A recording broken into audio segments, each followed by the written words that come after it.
بسم اللہ الرحمن الرحیم، السلام علیکم. اور میں آپ کو، آپ کی پوری ٹیم کو، تمام عالم اسلام کو ماہ رمضان مبارک کے پہلے روزے کی پہلی افطار کرنا کی مبارکباد دیتی ہوں، اور پروردگار عالم سے یہی دعا ہے کہ یا رب العالمین اس ماہ مبارک کو ہم سب کے لیے چین سکون کا ذریعہ بنا دے، اور ہم اس گول تک پہنچ سکے جو کہ پروردگار عالم کا بتایا ہوا گول ہے، یعنی لعلکم تتقون، یعنی ہم تقوی کی منزل تک پہنچ سکیں. یہی رب العالمین ہم سے چاہتا ہے کہ ہم ایک اچھے اور سچے مسلمان بن جائیں، اللہ کے اچھے اور سچے بندے بن جائیں.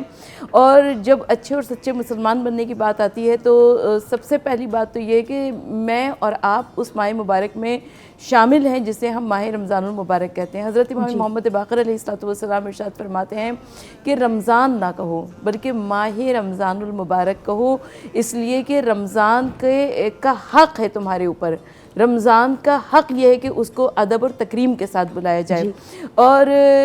رمضان المبارک کے جو فضائل ہیں تو میں اس میں اور کیا عرض کروں، اس لیے کہ ابھی تو آغاز ہے، انشاءاللہ تعالیٰ پورا مہینہ ہمارے پاس موجود ہے اور ہم عرض کرتے رہیں گے کہ ماہ رمضان المبارک میں پروردگار عالم جنت کے دروازوں کو کھول دیتا ہے. ماہ رجب سے ہم نے جس پریکٹس کا آغاز کیا تھا، یعنی اللہ کے رسول صلی اللہ علیہ وآلہ وسلم نے فرمایا کہ ماہ رجب اللہ کا مہینہ، ماہ شعبان اللہ کے رسول صلی اللہ علیہ وآلہ وسلم کا مہینہ،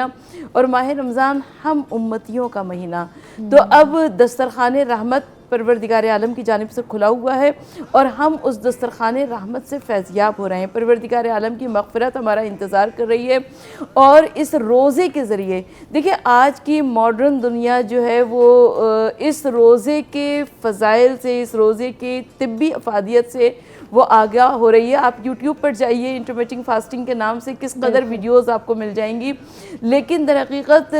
یہ مذہب اسلام کی حقانیت ہے کہ حضور نبی کریم صلی اللہ علیہ وآلہ وسلم نے 1400 سال پہلے ہم کو، یعنی مذہب اسلام کو، روزے کی اہمیت کے بارے میں بتایا. اور جب ہم روزے کی اہمیت سے واقف ہو گئے تو میں حیران ہوتی ہوں کہ دوسرے غیر جو ہیں وہ آج روزے کی اہمیت کو جانتے ہیں، لیکن ہمارے اپنے افراد جو ہیں وہ روزے کی اہمیت کو نہیں جانتے. تو روزے کی اہمیت تو بہت زیادہ ہے، اس لیے کہ طبی اصولوں کے لحاظ سے بھی، اور روحانی اصولوں کے لحاظ سے بھی، مذہبی اصولوں کے لحاظ سے بھی. اور جتنا ہم روزہ رکھتے جائیں گے یہ اللہ تعالیٰ کے یہاں ایک میدان کھلا ہوا ہے، یعنی آپ اس میں دوڑ لگاتے جائیے. یہ میدان تقویٰ کا میدان ہے، اور جس میں جو آگے بڑھتا جائے گا پروردگار عالم کی جانب سے اس کو وہ مرتبہ اور مقام ملتا چلے گا. پورا مہینہ ہی رحمت کا ہے، بخشش کے دروازے کھول دیے جاتے ہیں. توبہ اللہ سبحانہ و تعالیٰ فرماتا ہے کہ کوئی ہے جو آئے مجھ سے معافی مانگے، میں اس کو معاف کر دوں گا. بے شک بہت ہی فضیلت والا مہینہ ہے. سرور صاحبہ آپ کی طرف رمضان المبارک کی نو ڈاؤٹ فضیلتیں اتنی زیادہ ہیں کہ ہم بیان کرتے کرتے تھک جائیں، وقت کم پڑ جائے ماشاءاللہ سے. تو یہ بھی کہا جاتا ہے کہ جب نیکیوں کی بات کرتے ہیں تو ڈیورنگ رمضان جو نیکی ہے وہ اس کا ثواب بڑھا دیا جاتا ہے. جیسے کہ قرآن مجید کی تلاوت کا ثواب جو ہے ایک آیت کا ثواب قرآن کریم کی تلاوت کے برابر ہوتا ہے. اس طرح کئی جگہ مقامات پہ میں پڑھ رہی تھی کہ جو نیکی ہے کہیں 70 گنا بڑھا دیا جاتا ہے، کہیں لکھا تھا کہ 10 گنا بڑھا دیا جاتا ہے. تو اس حوالے سے ذرا میں چاہوں گی آپ روشنی ڈالیں کہ نیکی کا ثواب بڑھا دیا جاتا ہے. بالکل، ماہ رمضان المبارک کیونکہ اللہ تعالیٰ کی جانب سے دسترخوان رحمت بچھا ہوا ہے، میں اور آپ اس کے اوپر مہمان بنے ہوئے موجود ہے، رب العالمین خود میزبان ہے. تو اب پروردگار عالم کی رحمت برس رہی ہے، اور جب رب العالمین کی رحمت برس رہی ہے تو اب وہ چاہے تو 1 گنا، 10 گنا، 70 گنا، 700 گنا زیادہ دے، اس لیے کہ وہ رب العالمین ارحم الراحمین ہے. وہ پروردگار عالم غفور الرحیم ہے. وہ رب العالمین اس کی رحمت بے تحاشا ہے، بے پناہ ہے، اور رب العالمین اس رحمت کو عطا فرما رہا ہے ہم پر. تو جیسے کہ آپ نے فرمایا قرآن مجید کی بہار کا مہینہ یہ ماہ رمضان المبارک کہلاتا ہے، اور ایک ایک آیت کی تلاوت کا ثواب کئی گنا زیادہ ہمیں ملتا ہے. اور جب میں اور آپ تلاوت قرآن مجید کی جانب متوجہ ہوتے ہیں تو ائمہ طاہرین علیہ السلام سے روایت موجود ہے کہ ہم ائمہ طاہرین روزانہ کم از کم 1 قرآن ختم کر لیا کرتے تھے. اور کبھی کبھی ماہ رمضان مبارک میں 40 قرآن بھی ختم کیا کرتے تھے۔ تو جتنا بھی زیادہ تلاوت قرآن کا اہتمام کیا جائے اتنا زیادہ اجر و ثواب ہے، اور رب العالمین کا یہ کرم ہے، بلکہ ہر نیکی کا اجر و ثواب ہے۔ آپ صدقہ و خیرات کرتے ہیں، آپ کسی کے ساتھ میٹھا بول لیتے ہیں، آپ کسی کے ساتھ کسی کو افطار کے لیے ایک دانہ کھجور پیش کر دیتے ہیں، کسی کو ایک گھونٹ پانی دے دیا کرتے ہیں، تو ان تمام چیزوں کا اجر و ثواب ہے، اور رب العالمین اس اجر و ثواب کا کئی گنا زیادہ ثواب دینے والا ہے۔ بے شک بے شک۔ ناظرین، بڑی ہی خوبصورت گفتگو جو ہے وہ جاری ہے، لیکن یہاں وقت ہوا ایک بریک کا، کہیں مت جائیے، ملتے ہیں ایک چھوٹی سی بریک کے بعد۔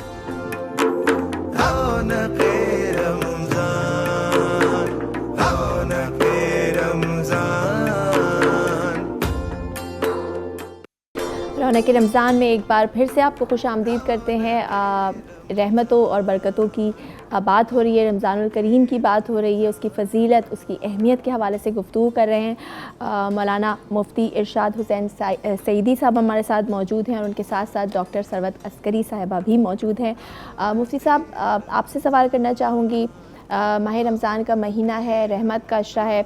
اور مجھ سمیت ہر کسی کی یہ کوشش ہے کہ زیادہ سے زیادہ ہم جو رحمت ہے اس ماہ کی وہ سمیٹ سکیں۔ تو آج کے دن کے حوالے سے، اس عشرے کے حوالے سے کوئی خاص دعا، کوئی خاص عمل جو آپ بتانا چاہیں؟ دیکھیں، آج پہلا روزہ ہم نے افطار کیا الحمدللہ اللہ رب العزت کی توفیق سے۔ اس ماہ مبارک کا جو سب سے بڑا عمل ہے وہ تو یہی روزہ ہے، کیونکہ اللہ رب العزت نے اس کی روزے کے ساتھ ہی یہ شان رکھی اور اسی کے ساتھ ہی اس کی تخصیص فرمائی ہے۔ مگر اس روزے کے ساتھ ساتھ اگر ہم آقا علیہ الصلوۃ والسلام کی سیرت مطہرہ سے اور آپ کی سنت مبارکہ سے دیکھیں اور پڑھیں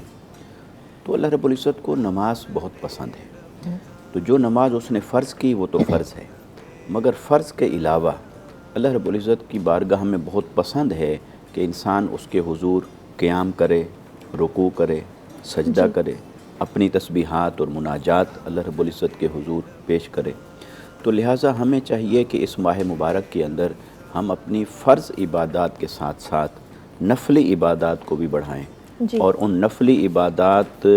میں اپنے آپ کو اللہ رب العزت کی طرف یوں متوجہ کریں کہ جیسے ہمیں آقا علیہ الصلوۃ والسلام کی سیرت سے، پھر اہل بیت اطہار اور ائمہ اطہار کی سیرت سے، اسی طرح صحابہ کرام کی زندگیوں سے اور صالحین اور اولیاء کرام کی زندگیوں سے ملتا ہے۔ سب سے اہم چیز یہ ہے جس کو ہم کہیں کہ مناجات کریں، یعنی اللہ سے باتیں کرنا سیکھیں، کہ ہم کچھ وقت ایسا نکال لیں کہ ہم اللہ تعالیٰ سے اپنے آپ کو ہم کلام کریں اور یوں محسوس کریں کہ ہم اللہ رب العزت کے حضور حاضر ہیں اور وہ ہماری طرف متوجہ ہے، اور اس کیفیت کے ساتھ اپنی عبادتوں کو بڑھائیں۔ پھر ایک خاص عبادت جو اس ماہ مبارک کے ساتھ امتیازی شان رکھتی ہے وہ قرآن مجید کی تلاوت ہے، کیونکہ یہ نزول قرآن کا مہینہ ہے، اور آقا علیہ الصلوۃ والسلام بھی قرآن مجید کا دور فرمایا کرتے تھے، تو لہٰذا قرآن مجید کو پڑھنا چاہیے، اور وہ صرف تلاوت کے درجے پر نہ ہو بلکہ اسے سمجھنا بھی چاہیے، تاکہ ہمیں معلوم ہو کہ اللہ رب العزت نے ہمارے لیے کیا نازل فرمایا۔ جیسے حضرت مولا کائنات کرم اللہ وجہہ الکریم آپ فرماتے ہیں کہ جب میرا دل کرتا ہے کہ اللہ مجھ سے کلام کرے تو میں قرآن مجید کی تلاوت کرتا ہوں، اور جب میرا دل یہ چاہے کہ میں اپنے مولا سے، اپنے رب سے کلام کروں تو پھر میں نماز پڑھتا ہوں۔ بالکل، بہت خوب، سبحان اللہ سبحان اللہ۔ اور ثروت صاحبہ بہت ہی خوبصورت انہوں نے بات کہی، مناجات کرنا، ذکر و اذکار کرنا، نیکیوں کا ثواب بھی بڑھا دیا ہے۔ میں آپ سے جاننا چاہوں گی کہ شیاطین کو اس ماہ کہا جاتا ہے کہ قید کر لیا جاتا ہے، اللہ تعالیٰ ہمیں ہر جگہ بتا رہا ہے، احادیث نبوی صلی اللہ علیہ وآلہ وسلم ہے کہ کتنا ثواب ہے، لیکن پھر بھی بہت سارے ایسے لوگ ہیں جو اس مہینے میں بھی سو رہے ہیں، غفلت کی نیند سو رہے ہیں، جو ان کے اندر کا شیطان ہے میرے خیال ہے وہ قید نہیں ہوتا ہے،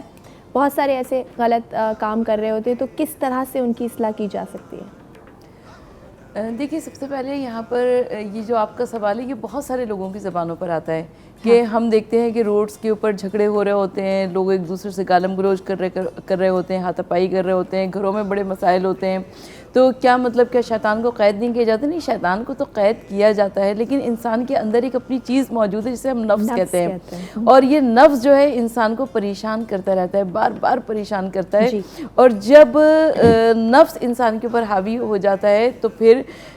کبھی انسان دوسروں کا حق بھی مارتا ہے، کبھی انسان ایسے کام بھی کرتا ہے کہ جس کی بنا پر اس کو بعد میں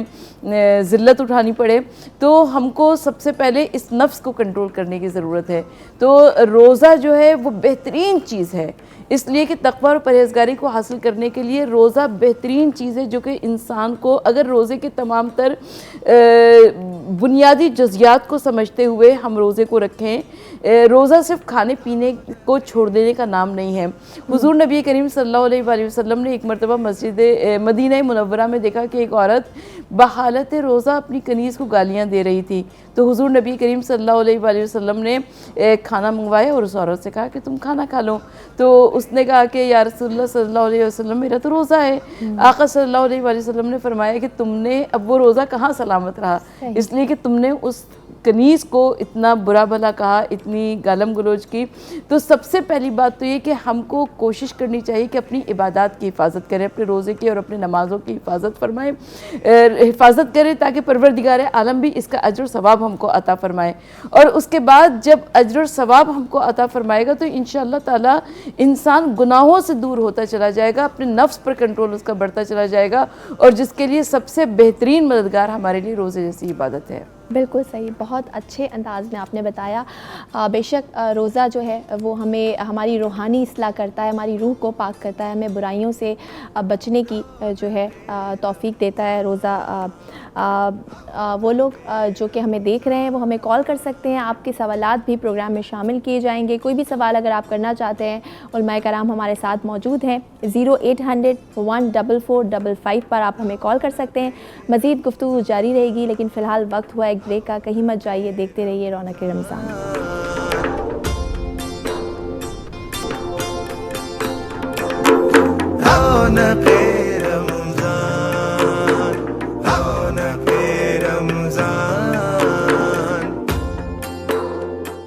جی ایک بار پھر سے آپ کو خوش آمدید کرتے ہیں رونق رمضان میں۔ رمضان الکریم کی رحمت اور فضیلت کے حوالے سے گفتگو جاری ہے، علماء کرام ہمارے ساتھ موجود ہیں۔ مفتی صاحب، روزے کو بدن کی زکوٰۃ بھی کہا گیا ہے، جس طرح سے کہتے ہیں نا کہ جو مال جو ہے زکوٰۃ مال کو پاک کر دیتی ہے، اس طرح روزہ جو ہے وہ ہماری روح کو اور ہماری جسم کو پاک کر دیتا ہے۔ تو اس حوالے سے میں چاہوں گی آپ تھوڑی روشنی ڈالیں۔ یقیناً یہ بھی ایک اہم پہلو ہے روزے کی افادیت کو سمجھنے کا، کہ جیسے مال کی ایک زکوٰۃ ہوتی ہے تو ایسے جسم کی زکوٰۃ یہ روزہ ہے، کیونکہ اللہ رب العزت نے انسان کے جسم کو کچھ ضروریات کا، مقتضیات کا پابند کیا ہے۔ کھانا پینا انسان کی ضرورت ہے، اسی طرح نیند وہ بھی انسان کی ضرورت ہے، جسمانی ضرورت ہے، بلکہ اس پر انسان کی صحت کا دار و مدار ہے، اس پر بقا کا دار و مدار ہے۔ تو اب یہ جب ماہ مبارک آتا ہے تو اس میں انسان سیکریفائی کرتا ہے اپنے کھانے اور پینے کی ضرورت کو، کھانے اور پینے کی خواہش کو۔ اسی طرح سونا، رات کا سونا وہ کتنا انسان کو عزیز ہے، اور اس نیند کو اللہ رب العزت کی رضا کی خاطر قربان کرنا، وہ سیکریفائی کرتا ہے انسان اس کو۔ تو اس اعتبار سے وہ اپنے جسم کی ضروریات کو، مقتضیات کو، خواہشات کو قربان کر کے، سیکریفائی کر کے، اس کے بدلے میں وہ اللہ کی رضا کو حاصل کر رہا ہوتا ہے۔ اور اس پر ہمارے اکابرین کی کچھ آراء موجود ہیں کہ اگر اس کو ایک اور انداز میں دیکھا جائے تو یوں بھی اس بات کو ہم سمجھ سکتے ہیں کہ اللہ رب العزت کی جو صفات ہیں اپنی، وہ کچھ اس کو دو حصوں میں تقسیم کیا جا سکتا ہے۔ کچھ ہیں اس کی جلالی صفات اور کچھ ہیں جمالی صفات۔ اب انسان کو جب ابدیت کی راہ پر چلایا جاتا ہے اور انسان ابدیت کے راستے پر چلتا ہے اور اللہ کا قرب پاتا ہے، تو اسے اللہ رب العزت کی جو جلالی صفات ہیں اس کے اگینسٹ اپنے آپ کو کھڑا کرنا ہوتا ہے۔ مثلا اللہ رب العزت کی جلالی صفت میں سے ایک یہ ہے کہ وہ متکبر ہے۔ انسان نے اپنے آپ کو تکبر سے پاک کرنا ہے، اس کی اگینسٹ کھڑا ہونا ہے، عاجزی اور انکساری کی بیس پر اپنے آپ کو لے کے آنا ہے۔ لیکن جو اس کی جمالی صفات ہیں، اس کی موافقت اختیار کرنی ہے۔ مثلا اللہ رب العزت جواد ہے، اس کا معنی ہے سخی، اور وہ رب ہے، اور وہ کافر کو بھی دیتا ہے، ماننے والے کو بھی دیتا ہے، ہر ایک کو دیتا ہے۔ اب اس صفت کی ہمیں تعلیم یہ ملتی ہے کہ ہم بھی اپنی ذات میں سخاوت پیدا کریں اور سخاوت نفس کی طرف آئیں۔ اچھا، یہ جسم کی زکوٰۃ یوں بن جاتی ہے کہ انسان کی نفس اور بشری تقاضا یہ ہے کہ وہ مال سے محبت کرے اور جو کچھ ہے اسے اپنے لیے حاصل کرے، جی مگر روزہ ہمیں سکھاتا ہے کہ آپ سخاوت نفس کریں۔ تو جب آپ سخاوت کرتے ہیں، اپنے مال کو، وقت کو دوسروں کے لیے قربان کر رہے ہوتے ہیں، تو وہ اللہ رب العزت کی اس صفت کی موافقت میں آپ کھڑے ہو جاتے ہیں کہ وہ بھی دینے والا ہے، تم دینے والے بنو۔ اس لیے اس نے فرمایا لا تأخذوا سنۃ ولا نوم، میں نیند سے پاک ہوں۔ اب ہماری ضرورت تو رکھی، نیند ہے، نیند کے بغیر انسان کی صحت نہیں، گزارا نہیں، مگر اس نے کہا میری موافقت کے لیے تم رات کے اس پہر اٹھو جس پہر تمہارے اوپر نیند کا غلبہ ہو چکا ہوتا ہے، اس پہر اٹھو اور پھر مجھے منانے کے لیے کوئی عمل کرو، چاہے وہ سحری کی صورت میں ہو، روزہ رکھنے کی صورت میں ہو، وہ تہجد ہو، وہ نفل ہو، وہ قیام ہو، وہ عبادت اور بندگی ہو۔ تو گویا کہ رمضان المبارک ہمیں یہ سکھاتا ہے کہ ہم اپنی ذات کی قربانی دیں، اپنی جسمانی ضروریات اور خواہشات کو سیکریفائی کریں، اور اللہ کی رضا کو پانے کے لیے ہم عبادت اور بندگی کا پیکر بھی بنیں اور خلق خدا کی خدمت کی طرف بھی آئیں۔ تو یہ وہ چیزیں ہیں جو ہمیں ہمارے اندر پیدا کرتا تو ہے، یہ وہ چیزیں ہیں جو ہمیں ابدیت سکھاتی ہیں اس ماہ مبارک میں۔ صحیح سروت صاحبہ، بہت خوبصورت مفتی صاحب نے بات کی کہ روزہ ہمیں جو ہے وہ دوسروں کا احساس بھی سکھاتا ہے، اور اس رات جیسے کہ ہم آدھی رات میں اٹھتے ہیں اور پھر اللہ کی رضا کے خاطر اپنی نیند قربان کرتے ہیں، پھر اس کے بعد ساری چیزیں ہمارے سامنے ہوتی ہیں، بھوک و پیاس برداشت کرتے ہیں تاکہ ہمیں ان لوگوں کا احساس ہو سکے جن کو یہ نعمتیں میسر نہیں ہیں۔ میں چاہوں گی کہ آپ بتائیے کہ اگر ایک مومن دوسرے مسلمان کو کھانا کھلاتا ہے، اس کو روزہ افطار کرواتا ہے، تو اس کا ثواب کتنا ہے، کیا فضیلت ہے اس کی؟ کسی مسلمان دوسرے مسلمان کو جو روزہ افطار کرواتے ہیں تو اس کا بہت زیادہ اجر و ثواب ہے۔ حضور نبی کریم صلی اللہ علیہ وآلہ وسلم نے صحابہ کرام سے ارشاد فرمایا، کہا کہ کوئی کسی مسلمان کو اگر افطار کراتا ہے، چاہے وہ ایک کھجور کے دانے سے ہی کیوں نہ ہو، تو پروردگار عالم اس کو بہت زیادہ اجر و ثواب عطا کرتا ہے۔ تو کسی نے عرض کی، کہا کہ یا رسول اللہ صلی اللہ علیہ وآلہ وسلم، اگر کسی کے پاس اتنا بھی مقدور نہ ہو، تو حضور نبی کریم صلی اللہ علیہ وآلہ وسلم نے فرمایا کہ پھر وہ نمازیں پڑھ سکتا ہے، نفل کے ذریعے پڑھ سکتا ہے، لیکن روزہ افطار کرانے کا جو اجر و ثواب ہے اس سے کسی کو کوئی انکار ہو ہی نہیں سکتا۔ اور جب میں اور آپ نیکیوں کے سفر کی جانب گامزن ہوتے ہیں تو ہم کو یہ معلوم ہوتا ہے کہ کسی مسلمان کو اگر سحری کرائی جائے یا افطار کرایا جائے، اسی لیے ہم دیکھتے ہیں کہ ماہ رمضان المبارک میں بہت سارے لوگ اپنے دوسرے بہن بھائیوں کا خیال رکھ رہے ہوتے ہیں، ان کے گھر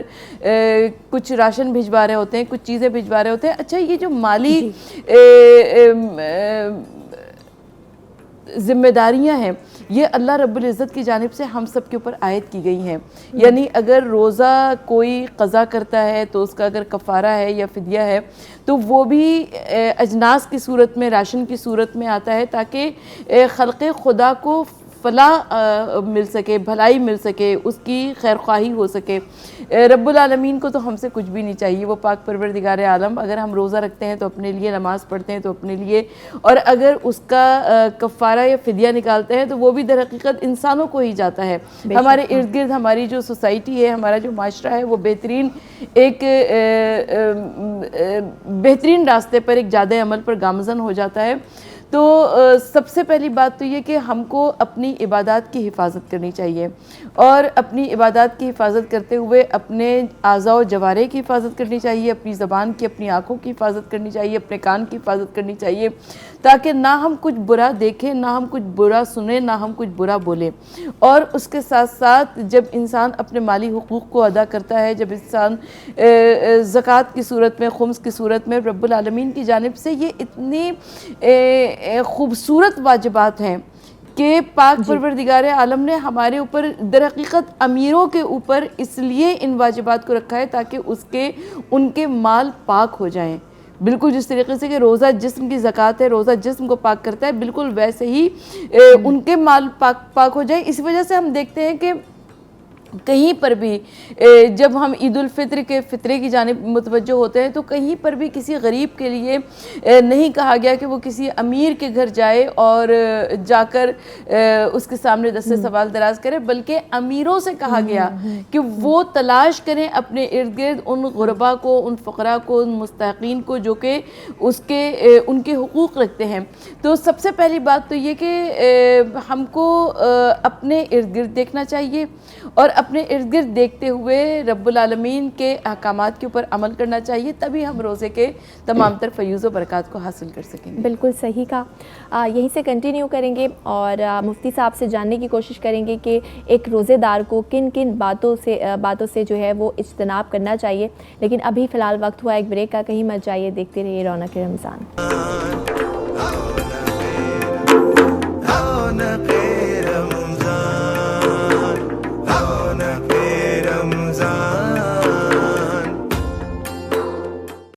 جی، رونق رمضان میں ایک بار پھر سے آپ کو خوش آمدید کرتے ہیں۔ میں ہوں زہرا رضا اور مفتی ارشاد حسین سعیدی صاحب ہمارے ساتھ موجود ہیں، ان کے ساتھ ساتھ ڈاکٹر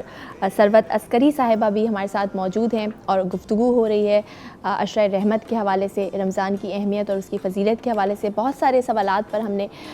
بات کی، بہت اہم سوالات تھے، یقیناً آپ کو وہ آپ کی رہنمائی کریں گے۔ مفتی صاحب، بریک پہ جانے سے پہلے میں بات کر رہی تھی کہ ایک روزے دار کو کن کن باتوں سے اجتناب کرنا چاہیے، تو وہ بھی بتا دیجیے۔ یقیناً یہ اسی طرح کی سوچ بچار کرنے سے ہی ہم اپنے روزوں کو وہ روزہ بنا سکتے ہیں جو خود روزے کی معراج ہوتا ہے، روزے کا مقصود ہوتا ہے۔ جی، اس میں ایک تذکرہ کرنا چاہتا ہوں۔ ہمارے اکابرین نے لکھا کہ ایک ہے عوام الناس کا روزہ، ایک ہے خواص کا روزہ، جی، اور ایک ہے اخص الخواص کا روزہ۔ عوام الناس کا روزہ تو یہی ہے کہ صبح سے لے کر شام تک جو مخصوص وقت ہے اس میں کھانے اور پینے سے رک گئے اور میاں بیوی ازدواجی حقوق سے رک گئے، تو اسی کا نام روزہ ہے، بس یہ پابندی کر لی تو روزہ ہے۔ لیکن خواص کا روزہ یہ ہے کہ وہ کہتے ہیں یہ وہ چیزیں تو وہ ہیں جو شریعت نے ہمارے اوپر پابندی عائد کر دی، مکلف بنا دیا کہ ایسا کرو۔ اب اس سے آگے بڑھیں، آگے بڑھ کر یہ کریں کہ پھر آنکھ کا بھی روزہ رکھیں، پھر زبان کا بھی روزہ رکھیں، پھر کان کا بھی روزہ رکھیں، پھر اپنے ہاتھوں کا بھی روزہ رکھیں، پھر اپنے دل اور اس کے خیالات کا بھی روزہ رکھیں۔ تو آنکھ کا روزہ کیا ہے کہ وہ کسی ایسی شے کو نہ دیکھے اور اس کی طرف راغب نہ ہو جس کا دیکھنا اللہ کو پسند نہیں، اور کان اس شے کے سننے کی طرف راغب نہ ہوں جو اللہ اور اس کے رسول صلی اللہ علیہ وسلم کو پسند نہیں۔ اسی طرح زبان سے ہم کیا بولتے ہیں، تو یہ انسان کی جو سب سے بڑی آفت ہے وہ زبان سے آتی ہے۔ زبان سے اگر بغیر سوچے سمجھے کلمات ادا کرتے چلے جائیں گے، بولتے چلے جائیں گے، تو اس میں بہت کچھ ایسا آ جاتا ہے۔ اگر ہم آج کل اپنی گفتگو اور کلام کا جائزہ لیں تو بہت سارے لفظ ایسے ہیں جو نہ تو اخلاقیات کے دائرے میں آ رہے ہوتے ہیں، نہ سننے والوں کی اور سامنے والوں کی عزت نفس کا خیال رکھ پا رہے ہوتے ہیں۔ تو اس وجہ سے زبان کا روزہ۔ پھر اس سے آگے جب چلتے ہیں تو پھر دل کو اللہ رب العزت نے اپنی جلوہ گاہ بنایا ہے اور اپنا مسکن بنایا ہے، اور اس کا جلوہ اور اس کا نور مبارک وہ کہیں وسعتوں میں نہیں سماتا، وہ مومن کے دل میں سماتا ہے۔ تو لہٰذا وہ جو مومن کا دل ہے وہ تو اس کی جلوہ گاہ ہے۔ تو صوفیاء اور عرفاء کہتے ہیں کہ پھر اس دل کو روزہ رکھو اور اس دل کو غیر کے خیال سے پاک کرو۔ دل کو روک لیا جائے کہ وہ غیر کو نہ چاہے، وہ غیر کو نہ سوچے، اور غیر سے مراد ہر وہ شے جو اللہ سے دور کرنے والی ہو، چاہے وہ مال ہے، چاہے وہ دولت ہے، چاہے وہ نفس اور اس کی خواہشات ہیں۔ تو جب ہم اپنی زبان کا بھی روزہ رکھ لیں، آنکھ کا بھی روزہ رکھ لیں، دل کا بھی روزہ رکھ لیں، تو پھر انسان روزے کے مقصود کے اور قریب ہو جاتا ہے۔ پھر اخص الخواص کا روزہ وہ یہ ہو جاتا ہے، وہ کہتے ہیں کہ اللہ کے سوا ہر شے سے اپنے آپ کو روک لو، یہ ہے روزہ۔ کیونکہ اللہ تعالیٰ نے فرمایا کہ میں نے ساری کائنات انسان کے لیے بنائی اور انسان کو اپنے لیے بنایا، لہٰذا انسان کی معراج یہ ہے کہ وہ اپنے آپ کو اللہ کے لیے خاص کر لے، وہ اپنے آپ کو اللہ کے لیے وقف کرے کہ میں اپنے دل کو، ظاہر کو اور باطن کو اللہ کے لیے وقف کروں، تو وہ اخص الخواص کا روزہ ہوتا ہے۔ تو اگر ہم ان تقاضوں کو پورا کریں اور رفتہ رفتہ ترقی کرتے چلے جائیں تو ہم روزے کی اس آخری منزل کو پا لیں تو پھر کیا ہی بات ہے، اور بس وہی مومن کا دعا ہے مقصود کہ اللہ تعالیٰ ہم سب کو توفیق دے کہ ہم اس منزل تک جو ہے پہنچ جائیں۔ ثروت عسکری صاحبہ، آخری سوال آپ سے کروں گی کہ وہ کون سے لوگ ہیں جن کو روزہ معاف ہے، جیسے کہ ضعیف لوگ ہیں، یا وہ کون سی کنڈیشنز ہیں جس میں روزہ جو ہے اللہ تعالیٰ معاف کر دیتا ہے؟ دیکھیں، اللہ تعالیٰ کی جانب سے جو عبادات کا حکم دیا گیا ہے وہ در حقیقت ہمارے اپنے فائدے کے لیے دیا گیا ہے، اور اگر ہم نماز پڑھتے ہیں یا روزہ رکھتے ہیں تو رب العالمین کی جانب سے یہ ایک بلیسنگ ہے ہمارے لیے۔ لیکن اس کے باوجود اگر روزہ سفر میں قصر ہو جاتا ہے، اسی طریقے سے کچھ خاص ایام جو کہ عورتوں پر آتے ہیں، ان ایام میں عورت روزہ چھوڑ سکتی ہے۔ اس کے علاوہ بیماروں کے اوپر، ضعیفوں کے اوپر روزہ معاف ہو جاتا ہے، لیکن اس کا کفارہ اور فدیہ جو ہے وہ علیحدہ شرائط ہیں، اس کو دینا ہوتا ہے۔ تو رب العالمین کا یہ کرم ہے ہمارے اوپر کہ اس نے عبادات کو واجب کیا، لیکن اس کے باوجود ان عبادات میں چھوٹ بھی دی ہے۔ ان عبادات میں چھوٹ اس لیے کہ جب ہم دیکھتے ہیں حج جیسی عظیم عبادت، تو حج 2 استطاعتوں سے مشروط ہے، یعنی مالی عبادت بھی ہے، اور مالی استطاعت بھی ہے، اور جسمانی استطاعت بھی ہے۔ اسی طریقے سے زکوٰۃ، وہ جو کہ دینے پر قدرت رکھتا ہے وہی زکوٰۃ دے سکتا ہے۔ تو بالکل ایسے ہی روزہ جو کہ رکھ سکتا ہے، نماز کے لیے ہم دیکھتے ہیں کہ اگر کھڑے ہو کر نہیں پڑھ سکتے تو بیٹھ کر پڑھو، بیٹھ کر نہیں پڑھ سکتے تو لیٹ کر پڑھو۔ تو اس طریقے سے رب العالمین کا یہ کرم ہے انسان کے اوپر، یہ پروردگار عالم کی نظر عنایت ہے کہ رب العالمین چاہتا ہے کہ اس کے بندے کسی نہ کسی طریقے سے ان عظیم عبادات کے اجر و ثواب کو حاصل کر سکیں اور اس کے فیوز و برکات سے مستفیض ہو سکیں۔ بے شک، بے شک، اس میں تو کوئی شک نہیں۔ جی جی، ڈاکٹر صاحبہ نے ماشاءاللہ خوبصورت انداز میں اس کو بیان کیا کہ اللہ رب العزت نے اپنے بندوں کے لیے کیسے کیسے نرمی رکھی ہے۔ اس میں ایک بات یہ ہے کہ بعض وہ عذر ہیں یا وجوہات ہیں جو عارضی ہوتی ہیں، مثلا سفر ایک عارضی چیز ہے، بیماری بعض اوقات ایسی تکلیف ہوتی ہے جو عارضی ہوتی ہے، تو وہ رمضان المبارک میں ان کو روزہ چھوڑنے کی رخصت ہوتی ہے، لیکن جب وہ ان کا عذر ختم ہو جائے گا تو پھر انہیں اس کی قضا لازم ہوگی۔ مثلا مسافر کو بھی بعد میں قضا کرنی ہوگی، اور کوئی ایسا بیمار ہے یا خواتین کے یعنی مخصوص روزہ دن قصر میں ہے سفر میں تو وہ بعد میں تو وہ بعد میں قضا روزہ رکھیں گے۔ ہاں، وہ بوڑھا شخص کہ جو اب دائمی طور پر اس کی استطاعت نہیں رکھتا اور آگے بھی نہیں رکھ سکے گا، تو لہٰذا اس کے لیے قرآن نے کہا فدیہ تو طعام مسکین، کہ وہ پھر ایک مسکین کا فدیہ دے ایک روزے کے بدلے میں۔ اسی طرح اگر کسی کو ایسا مرض ہے جو دائمی ہے، فار ایور ہو گیا، مثال کے طور پر شوگر بڑھاپے میں ہو گئی، اب اس کا کوئی علاج نہیں، وہ رمضان کے بعد بھی ویسے رہے گی، تو اس میں بھی پھر یہی ہے کہ وہ بھی فدیہ دے گا۔ تو جو ایسی تکلیفیں ہیں یا وجوہات ہیں جو عارضی ہیں اور رمضان کے بعد ختم ہونے والی ہیں، وہ لوگ قضا کریں گے، روزہ رکھیں گے، اور جو دائمی ریزن جن کے ساتھ وابستہ ہو گئی ہوگی تو وہ پھر روزے کا فدیہ دیں گے۔ مفتی ارشاد حسین سعیدی صاحب آپ کا، ڈاکٹر ثروت عسکری صاحبہ آپ کا، آپ دونوں پروگرام میں تشریف لائے اور بہت ہی اہم گفتگو کی۔ امید ہے آپ کو ہمارا پروگرام پسند آیا ہوگا۔ پروگرام کا وقت ختم ہوتا ہے، کل پھر ملاقات ہوگی کچھ نئے موضوعات کے ساتھ۔ تب تک اپنا بہت خیال رکھیے گا، اپنے ارد گرد لوگوں کا بہت خیال رکھیے گا۔ ٹیک کیئر، اللہ حافظ۔